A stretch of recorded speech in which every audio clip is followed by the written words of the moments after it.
बिस्मिल्लाहिर्रहमानिर्रहीम। अस्सलाम वालेकुम वरहमतुल्लाहि वबरकातुहू। इस प्रोग्राम में हम आपको दिमाग की कमज़ोरी के इस्लामी इलाज के बारे में बताएंगे। अगर किसी शख्स को दिमाग की कमज़ोरी का मसला हो तो वो बिना देर किए अपना मेडिकल इलाज ज़रूर करवाए। मेडिकल इलाज के दौरान अगर मरीज़ यहाँ बताया गया इस्लामी अमल भी करेगा तो इंशाल्लाह बहुत जल्द ठीक हो जाएगा, बहुत जल्द शिफा याब हो जाएगा। अगर किसी को कोई दिमागी बीमारी हो तो वो ख़ुद या उसका ख्याल रखने वाला कोई शख्स पहले वज़ू करे। इसके बाद वो एक दफ़ा दरूद इब्राहीमी पढ़े। दरूद इब्राहीमी है: बिस्मिल्लाहिर्रहमानिर्रहीम, अल्लाहुम्मा सल्लि अला मुहम्मदिन व अला आलि मुहम्मदिन कमा सल्लैता अला इब्राहीम व अला आलि इब्राहीम इन्नका हमीदुम मजीद।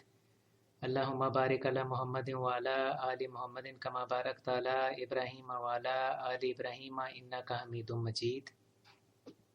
फिर वो एक दफ़ा सूरह बकरा पढ़े।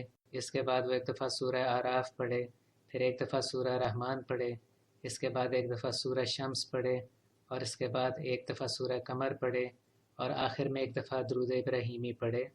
इसके बाद वो अल्लाह ताला से दुआ किया करे कि अल्लाह ताला इसे इसकी दिमागी बीमारी से निजात दिलाए, तो इंशाल्लाह इसकी दुआ कबूल हो जाएगी और वो मुकम्मल तौर पर सेहतयाब हो जाएगा। ये अमल कम अज़ कम 5 महीने तक हर जुमे वाले दिन एक दफ़ा करना है। अगर आपने अभी तक हमारे चैनल को सब्सक्राइब नहीं किया तो प्लीज़ सब्सक्राइब करें। इस वीडियो को लाइक और शेयर करें ताकि ज़्यादा से ज़्यादा लोगों को इसका फ़ायदा पहुंच सके। इजाज़त दीजिए। अल्लाह हाफ़िज़।